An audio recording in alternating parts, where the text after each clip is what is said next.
Hey guys, welcome back to Auxhart Gardening. There is a proper chill in the air these days. It's starting to actually feel like fall/winter. And today we are going to take a quick look at the garden post-rain and also some of the effects that actual sustained cold is having on some of these cold weather crops that I've been growing. Also, since things are growing kind of slow, at the end of the tour we're also going to go inside and take a look at how well I have stocked myself up for the winter as far as preserving summer food, and kind of take a look at how long all of that might last me. So a few days ago, right before we got some rain that I was very happy to get because it's been very dry here, I went ahead and planted out all of my garlic and just a few of my onion starts that I had started myself, hoping that actually watering them in via the sky would be more effective than just me trying to water them in myself, and that meant I could put them anywhere and not have to worry about getting the hose there and watering it all. So it was nice. I put in all of the garlic and it probably won't come up for like another few weeks. So in the meantime, I have to be really sure to remember where I put it and not plant anything straight on top of it, because also, as I was doing this, I was like kind of running into potatoes that were in the ground. I also almost accidentally dug up a couple of baby seedlings that are coming up in this little area. Right in here where I put a ton of seeds, there are actually little babies coming up very slowly. Let me see if I can find one for you. That's a little pea coming up, or actually no, that looks like a fava bean with the way that shell is. Little fava bean coming up. That one looks more like a pea over there.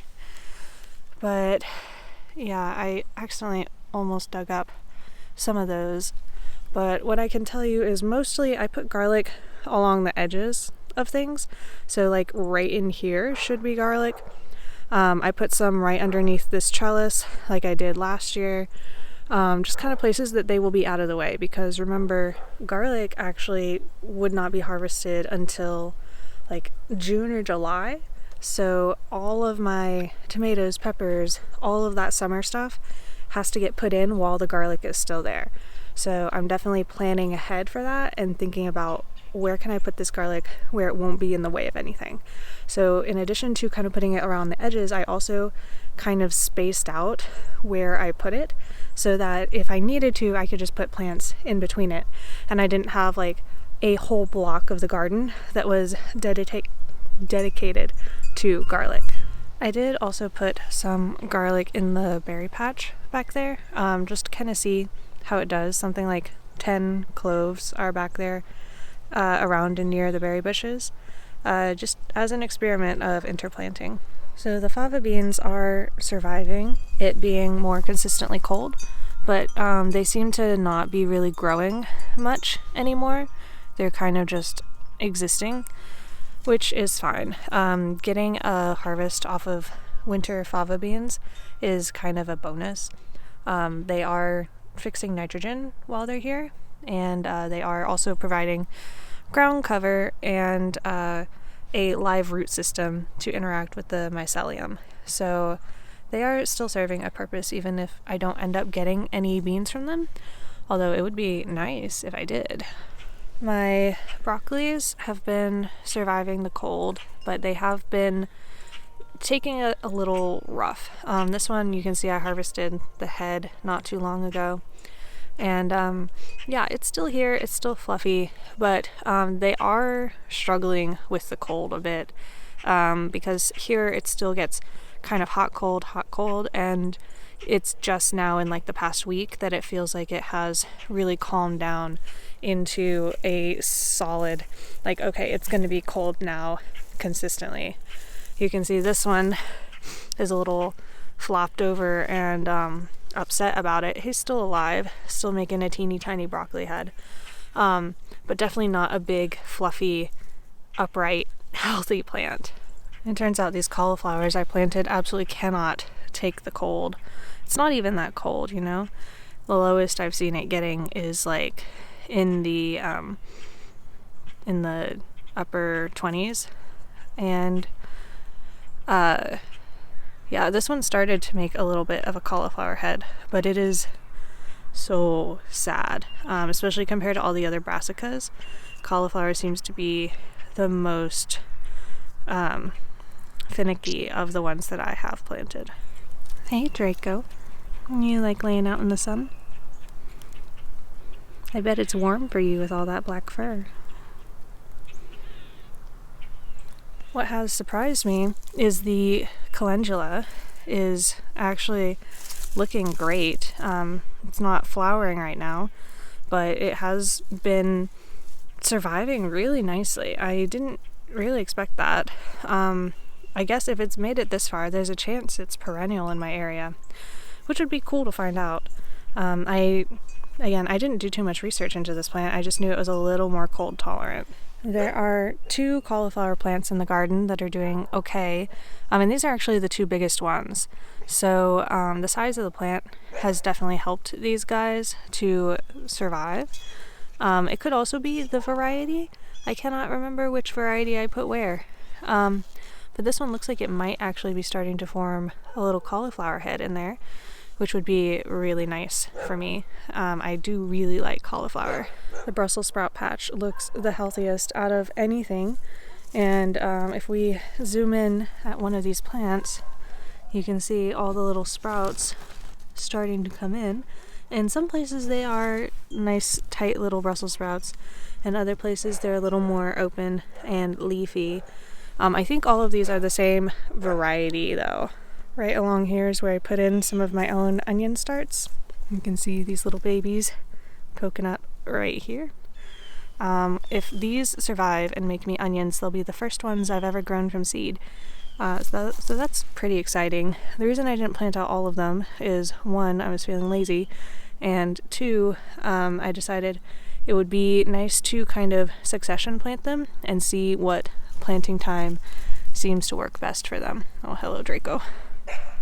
If we go to check on some of the little neglected lettuce seedlings that I decided to put out, they actually are still alive. Mostly the purple ones. These are Merlot lettuce. They seem to be pretty darn hardy. There's a green one over here that is alive, but just barely. All the way down this last row, I dumped a bunch of sawdust that was given to me by a woodworker who works with hardwoods on a lathe, and all of these shavings are hardwood shavings, and that's really good food for the mushrooms that I have in this pathway. I don't think it's enough. I would like to get more, but it's a good start to help continue feeding the wine caps that I planted here that should theoretically come back year after year. Down here at the end, my Romanesco broccolis look really good, except for this one that got the aphid infection. It hasn't spread anywhere, and these guys are looking great. So hopefully I will get some beautiful Romanescos. Those are like the really twisty looking broccolis. I think that would be super nice to have on top of actually getting a broccoli harvest this year. The lettuces in this area also doing really great, being productive and happy in their little spot here. The peas on this trellis are really struggling. It might be the cold because, you know, some of their leaves do look cold damaged. They're definitely still alive, and they might adapt to the cold now that it's consistent, similar to some of the other plants. But we're definitely not very close to getting a pea harvest right now. I'll be really interested to see how the fava beans and other dwarf peas and things that I put in this area that are going to be born into the cold versus these ones that were born in the warmer temperatures.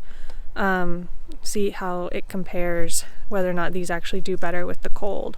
I almost forgot to show you guys, but look at this. This little spinach that I've been nursing along from a little teeny tiny baby is actually doing okay. It is making progress.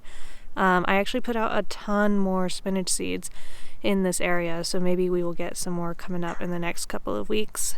The only really noticeable change I would talk about over here with the raised beds is my carrots. I did pull from some for the first time, like for a meal. You can see the picture of that on my Instagram. but they're pretty good size. They're not huge. You can see a bunch of them down here starting to poke up. I'm pretty happy with this, seeing as I haven't gotten any carrots in years, and hopefully I can be more consistent with getting my carrots to germinate and actually be healthy carrots. While we're over here by the berry patch, I will just quickly point out some changes I've seen. All the blueberries over here are turning colors for fall. Some are very, very pretty reds. And strawberries have just started to turn. You can see some of them are turning their leaves. Most of them are still green. The blackberries have turned color, but the raspberries are still green.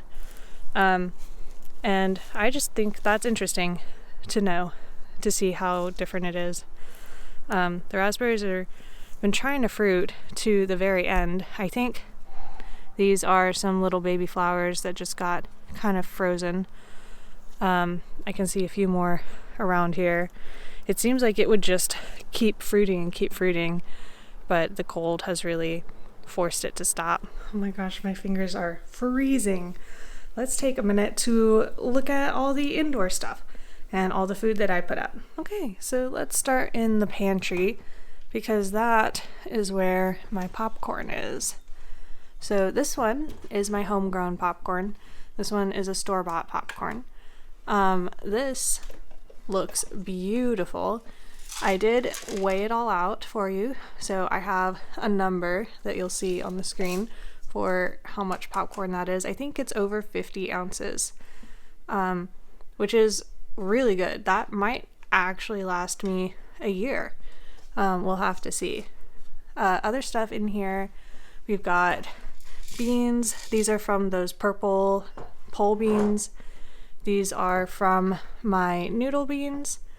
These are from the purple pole beans last year.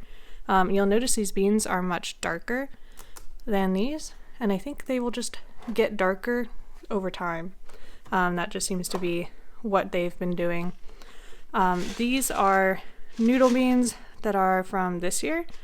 I did use a lot of them in a chili, so this is this year and this is last year.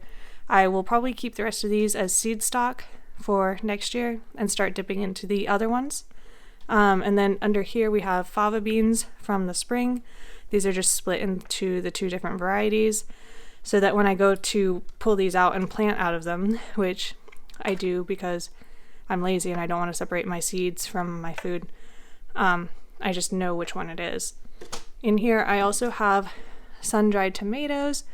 I finally figured out a way to make these taste good instead of being super bland dried tomatoes. So I'll be talking about that next summer when I do it again.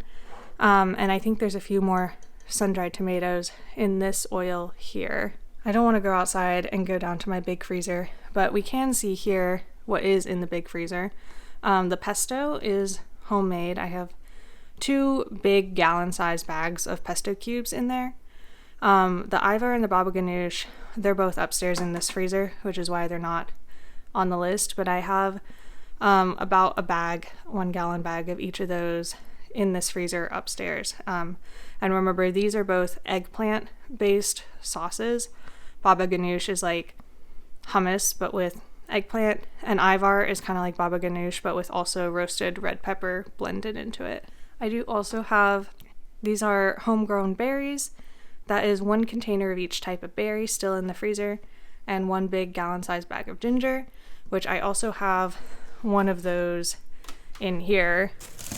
You can see it's quite a lot of frozen ginger. I usually take this out and grate it into whatever I'm making at the moment. So all of that. Moving on to the spice rack. I've got a lot of green leafy herbs that I saved. Got basil, oregano, tarragon, dill, lemon thyme, rosemary. I've got garlic and onion powder here still, actually from last year. What else do I have in here that I grew? Oh, all the hot peppers. This is the chili powder that I made this year. Fermented Tabasco flakes, and some other powders. These are actually all still from last year. If we come over here, this bag is all dried hot peppers from this year. Some of them I need to separate out and get just blended into more powder. But I think I would be doing that on an as needed basis.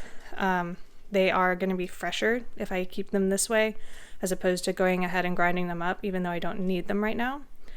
And I also have been drying out some of my sweet peppers that came in really late, cutting them into little squares and dehydrating them so that I can throw this into soups and whatnot over the winter and still actually use up the 50 something bell peppers that I had. If we look at garlic still available from the summer harvest, we've got all of this that did not get braided up, but I do have one braid here and one braid here. So all of that garlic will probably be enough to get me through to summer again, even with all the stuff that I took out to plant. I also have a ton of stuff in my tea cabinet as well. We've got some chamomile flowers from this year. These are my calendula flowers from this year. This big jar back here, that's my blue butterfly pea flowers that I saved and dried. These are wild violets that I harvested from around my yard. I've got a nasturtium tincture that I made from my nasturtium leaves. This is strawberry leaf tea. And also back here, I've got a stack of different dried basil leaves. Way more basil up there. But lots of different tea leaves from the garden kind of saved up here. Oh, and I can't forget to mention my lemongrass tea. I made actually about 3 jars this size of lemongrass tea. And that is just the kind of the nice part of the lemongrass. I didn't even use all of the less nice greener tips.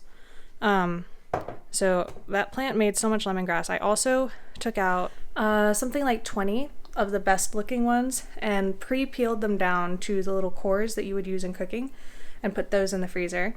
And then I have another 10 that I have not yet peeled down that are sitting in the fridge that are ready to be used there, which for me and the amount of cooking I do with lemongrass is more than enough for a year. And that tea is more than enough for me to have this year and also share a ton with people like my sister and her husband who really like lemon flavored teas. In the living room, you can kind of see all my jars on the shelves there. I've got, 6 jars of jam up here. I've got hidden back there by the blankets about 2 jars of pickled jalapenos. Those are actually still from the previous year's canning. I apparently don't go through those super fast. Up here we have, most of this is tomato sauce, and I do have 1 jar of, what is that? That is curried tomatoes. It's basically tomato jam with some curry flavoring. And this one is a cacciatore sauce, which has been a really nice convenience meal for me. All I do is flour some chicken and brown it in a pan and then pour the sauce over it and simmer it for 20-30 minutes. And then it's done. Serve it over pasta. Easy peasy. And then up here on this 4th shelf is almost all salsa, with one of those, that one lonesome one, is diced tomatoes, and 1 jar of pickles from last year that I just didn't get around to eating. Oh, and this massive jar of leaves here is all the dried mint that I got from that plant before I tore it out. Still going through that as a tea. And then if we're going to talk about the things that you can't see because they're not here, onions come to mind. I definitely did not have enough onions this year. So this coming year, what I'm probably going to do is overcompensate and plant way too many onions. But I will have a mix of my home saved ones and also some from Dixondale Farms, which is where I've ordered onion starts for a few years now. So onions, we didn't get enough for the year. What else? Oh, I did not get enough Tabasco peppers this year, so there's no fresh Tabasco sauce. Although I should have showed you, I have at least 2 big bottles of Tabasco sauce still in my fridge from last year. So I have plenty. I gave away plenty as well. That boom year made up for the fact that I got almost none this year. I also didn't make any more like pickled jalapenos or anything like that because the number of fresh hot peppers I got was not that much. I do have all those dried peppers, and I dried them mostly because I just had a random assortment of a few peppers here and there. Still to be done in the fridge, I have my peppadew peppers, which need to be pickled. There actually is a pretty good sized harvest of those, and I need to get on that if I'm gonna not let them mold in my fridge, which would be so sad if I did that. What else? Oh, eggplant. I did have some, but not nearly as much as I wanted. I would have loved to have like 3-4 bags of baba ganoush in my big freezer because that's a really nice, easy lunch for me. When I'm here at home, I just take a cube of baba ganoush out of the freezer and microwave it, and then toast a piece of naan from the freezer and scoop it up. It's really high in healthy fats, and it's really tasty. So easy to eat this little healthy convenience meal as long as I've made it ahead of time. So I would like to see more eggplant next year. I think I've talked about planting some different varieties that will probably do better in my climate than I did this year. So hopefully we will do better with that. I think that's everything, but you guys let me know if I missed anything that you were kind of hoping to get an update on, or that you saw me growing over the course of the year and wanted to know how that turned out. Sometimes I just get lost in all the stuff that's going on and forget to talk about that. So I would love to update you on it if you're curious. So in the comments below, feel free to bring any of that up. Thanks as always for watching. Thanks for watching throughout the winter, those of you who do. Views on my channel do go way down in the winter because, you know, most people just aren't as interested in gardening. And actually, a majority of the people that I talk to here that are my friends who aren't as familiar with all the gardening stuff I do are very surprised to hear that I'm actually still growing food over the winter. So I would not be surprised if a large majority of people are also just unaware of the stuff that can grow in the cold. Now, I know I live in a much warmer climate than a lot of people, but there's still a very large portion of even the US that is warm enough to be growing in right now. So those of you who are here and still supporting me, thank you so much. And as always, I'll leave the playlist of garden tours up here if you want to catch up. Until next time, happy gardening.